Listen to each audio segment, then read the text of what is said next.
with you. So Amy is going to be talking about public health. Hand it over.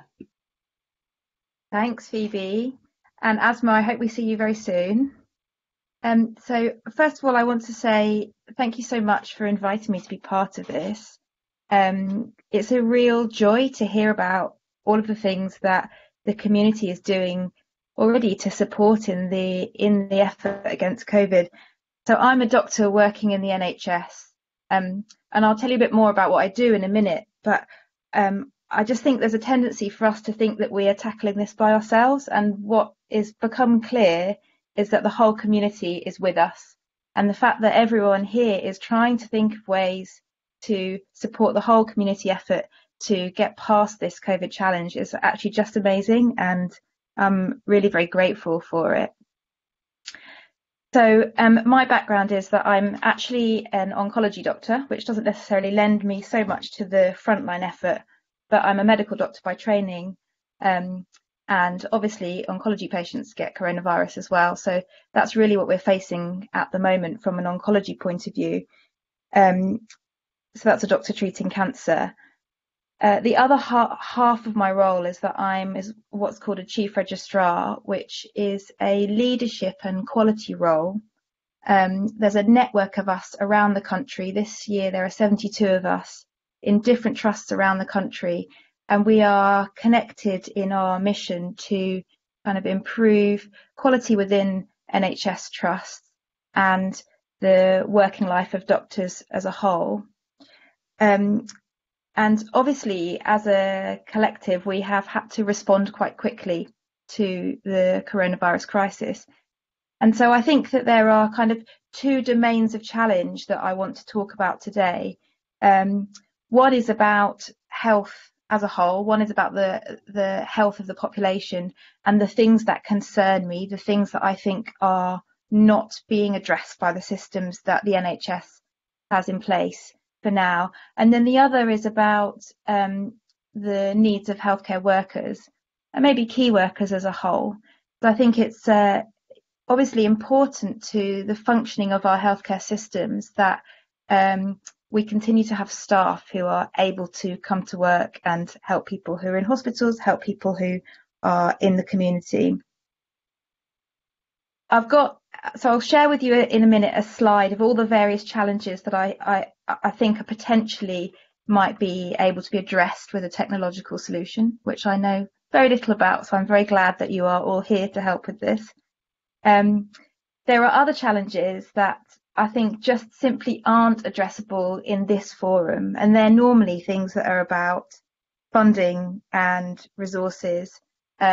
So while they may be really big challenges for the healthcare system in this coronavirus crisis, I don't think they're worth our focus, because I think they're things that need to be solved by the government. So I may touch upon them on my slide, but actually I don't think that our time is best spent addressing them. I think that's about government funding and making sure the healthcare systems that they have control over work properly. There's a kind of breadth in terms of the depth of challenges that I'm going to present to you. So some of them are probably better defined and perhaps more easily solvable, but some of them are broader and perhaps I haven't even defined the question well enough. And so I really welcome any thoughts about how we define those challenges better to think of solutions that might address them. So I'm going to attempt to, I learned this about half an hour ago, I'm going to attempt to share screen so I can just show you the kind of spectrum of, oh, that's something different. There we go. So just to kind of show you the two domains that I'm talking about and talk you through a bit of the thoughts that I've had about each of those areas. And then obviously this isn't a kind of forum for question and answers now, but I'm very happy to talk about any things that I haven't thought of or the immediate questions that arise regarding these. So on the left-hand side, I've kind of split this. So I've split it. Left-hand side is healthcare workers. How do we support the workforce to get us through this? And on the right-hand side is the population's health and the things that I think that are immediate concerns and things that we might be able to address. So I think one of the things that is definitely in the media and is something that is genuinely concerning doctors, nurses, other healthcare workers on the front line, is this issue of PPE or personal protective equipment. The Public Health England guidance is changing, on an almost weekly basis. And even if trusts are following the guidance, there's a concern on the front line that we are not using what's being used elsewhere and that our staff are not being protected effectively. Now, I think some other organisations have set up systems to try and track who has got PPE and who hasn't got it. So I don't think it's worth reinventing the wheel with respect to that. But I'm not sure that we are effectively tracking the rate at which healthcare workers are becoming infected, becoming sick, and even dying. And I'm seeing lots of reports in the media, but I don't think there's a concerted central effort to track this. And I wonder whether that is something that could be addressed with a technological solution. Another threat to the healthcare worker population is the lack of childcare. Now, I know that the government mandated that schools should stay open. In some cases they are, but they're shorter hours, and parents are struggling to go to work in the NHS and meet the wraparound childcare needs. For many, many workers, grandparents are the obvious solution, but these are the people that are in the most at-risk group, and so that route for childcare has been lost. There are lots and lots of volunteers out there who want to provide childcare and who are skilled to do it. For example, there are medical students who have got childcare experience, who have been providing local childcare options. But I don't think this is terribly well linked up. So there is one organisation called Bubble who they run an app basically to provide babysitters in a paid for capacity, but they've linked up with these medical students offering this. But actually it really doesn't seem to be totally functional there yet. And that is actually only one tiny proportion of the population who are prepared to help with their childcare needs. So the things that I've been thinking about are how we would engage other volunteers, or it wouldn't even necessarily need to be volunteers. It could be paid for childcare workers, link them up to the right people in the right place. I think there are lots of people who are CRB checked, who have education experience, but who are freelance workers who may be at home not working, wanting to work, but because the system's not in place to link the right people together. And I wonder whether a technological solution could address that.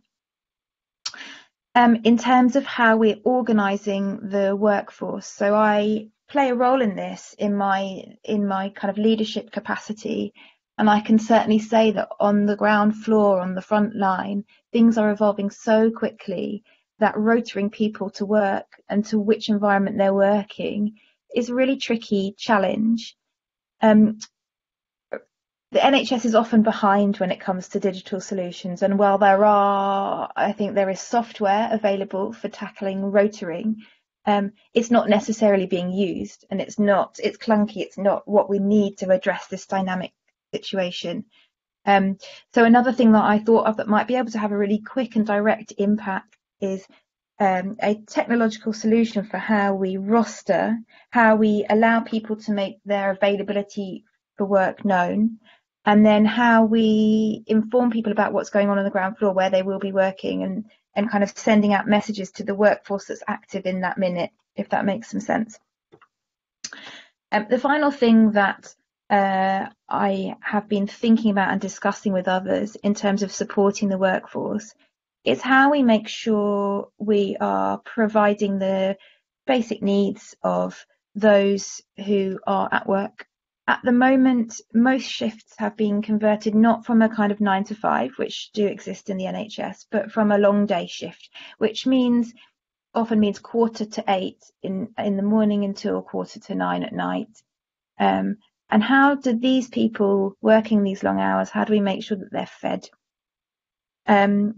There are lots and lots and lots of support networks out there, and donations are coming in, and we are incredibly grateful for all that's happening with respect to that. People are dropping off basic provisions like milk and bread and eggs all the time. Restaurants are cooking for NHS staff and delivering it in batches for lunches, and it's really, really well received, and it's really important for morale. But actually, this is a crisis that is going to last for months to come. And I think allowing NHS workers to live their normal life as much as possible, so to buy their normal shop, to cook the meals that they like to cook, is actually really key to keeping the workforce going. There's only so much bread and milk that you can consume, and actually you just might want something else. This is a marathon and not a sprint, and we need to be able to kind of care for ourselves accordingly. Of course, the vulnerable groups in society should take priority, and I've been liaising with supermarkets actually about what can be done to offer up slots to delivery slots to try and get key workers access to food. They often can't go to the supermarket in the dedicated hours because they're working, and the supermarket's hours have been shortened for obvious reasons about stock and about protecting staff and about protecting others. But we're thinking about whether local solutions might be able to address this.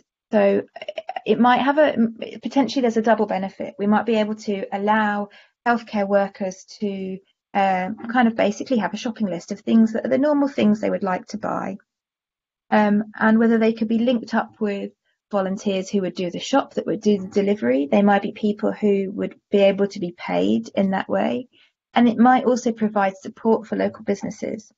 I think that is a challenging one because of the kind of complexity of getting local businesses on board. I know that a lot of the people that work at my trust live roughly in the local area, and I wonder whether a kind of pilot to tackle that would be potentially something that would be a way of addressing it. I'm just going to exit from sharing so that I can see where we're at again. Okay. Fine. So then moving on to the other side of the slide, which is really more focused on the population's health. Now, I think there are a lot of challenges that are directly related to coronavirus, and some of these that I started thinking about when I was when this whole scheme was discussed with me a couple of weeks ago are actually things that are starting to be addressed. So my first example of this is I was really concerned about the lack of testing, both of NHS staff, which is a consideration in its own, but the lack of testing in the community.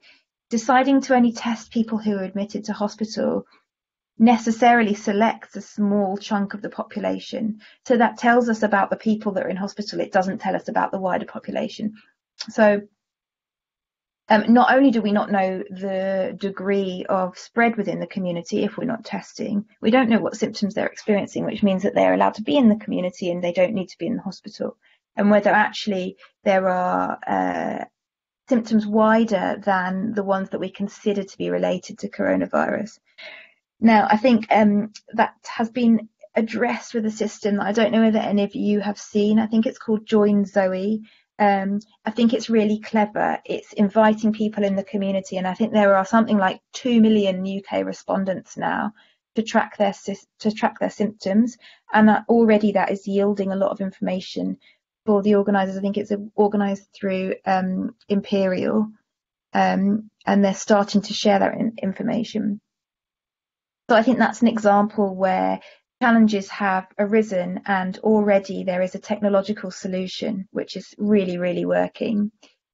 There are two other kind of specific areas in the community which I think are a worry, are going to increasingly be a worry in coming weeks as healthcare resources become more challenged.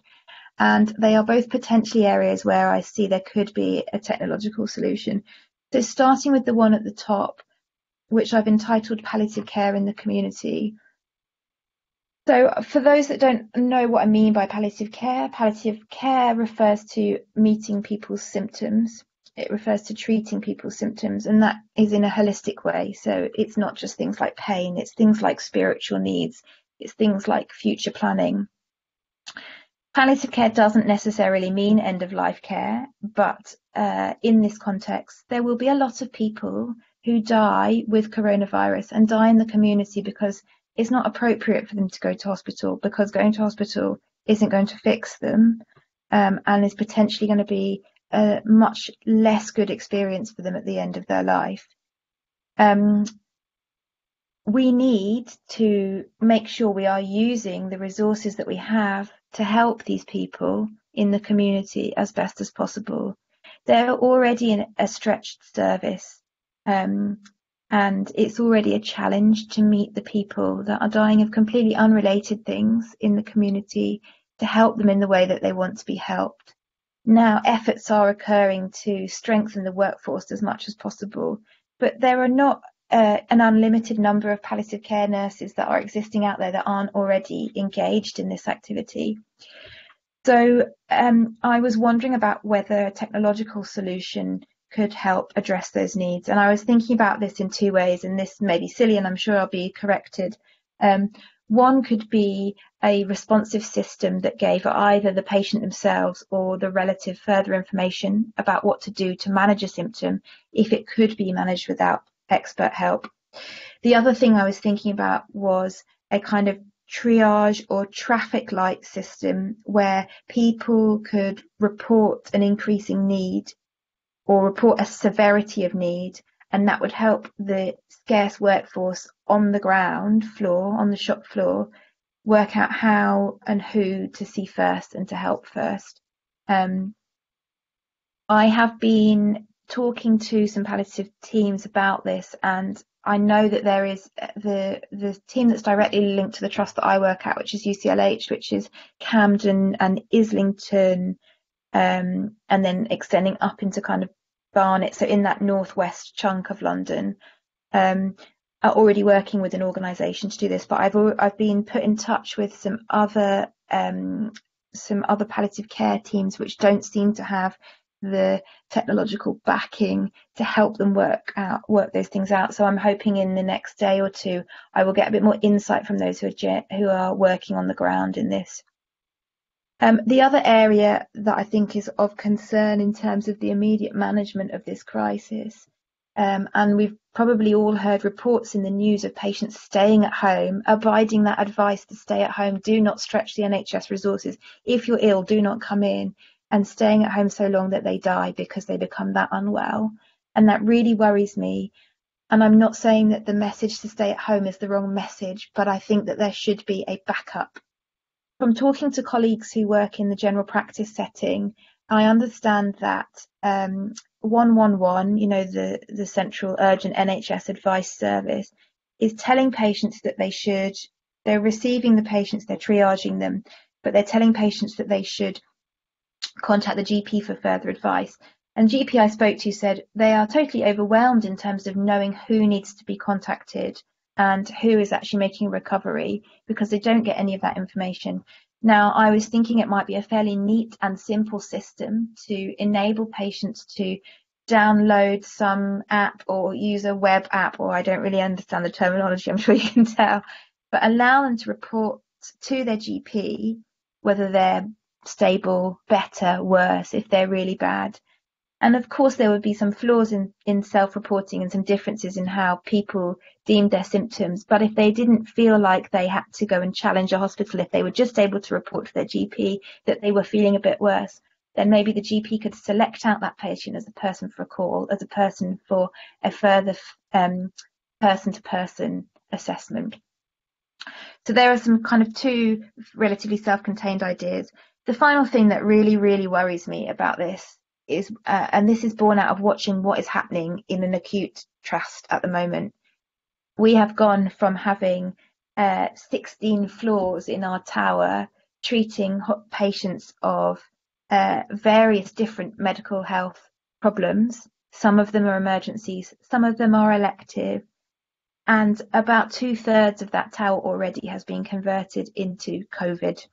So every single ward in that group is treating people with coronavirus. So very, very rapidly, things have escalated to the point where care is really only being provided for those that have an absolute emergency or are being treated for coronavirus, which may very well be the same thing. And I've got a real worry about what happens to everyone else.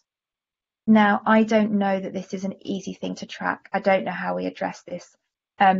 Trusts are not linked up so that all of their data is shared. There's not an obvious way that around the country the information on X condition or Y condition can be shared. And although I think that might be a more robust way of drawing out who has what, the other way I was thinking of addressing this is, can we ask the patients themselves? Is there a way to track people who've missed out on their treatment? Is there a way to find out what happens to them? Though, of course, there's a difficulty of losing patients to follow up. The little graph that I put in the bottom right-hand corner, unfortunately, I don't know the source. It's been circulated in the notorious WhatsApp spiral of forwarding. And so I don't know where it's come from.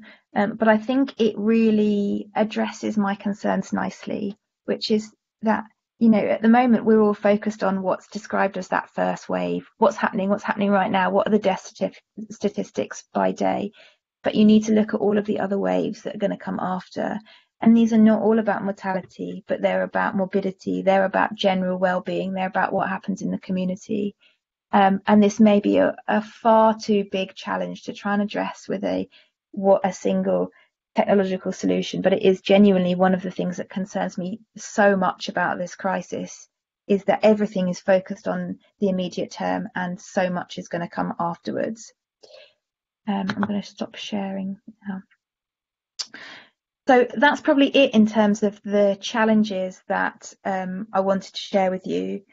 I'm really, really looking forward to hearing what people's thoughts are and answering any questions, because I recognise I've just thrown at you a huge, broad lot of stuff that are my worries and what do we do about them. And I have no doubt lots of the things we can't do anything about, but it would be really great to hear about anything that you guys think we can do something about, and even the small changes that we can make on the ground will have a positive impact on the people we're looking after. Thank you so much for allowing me to be part of this.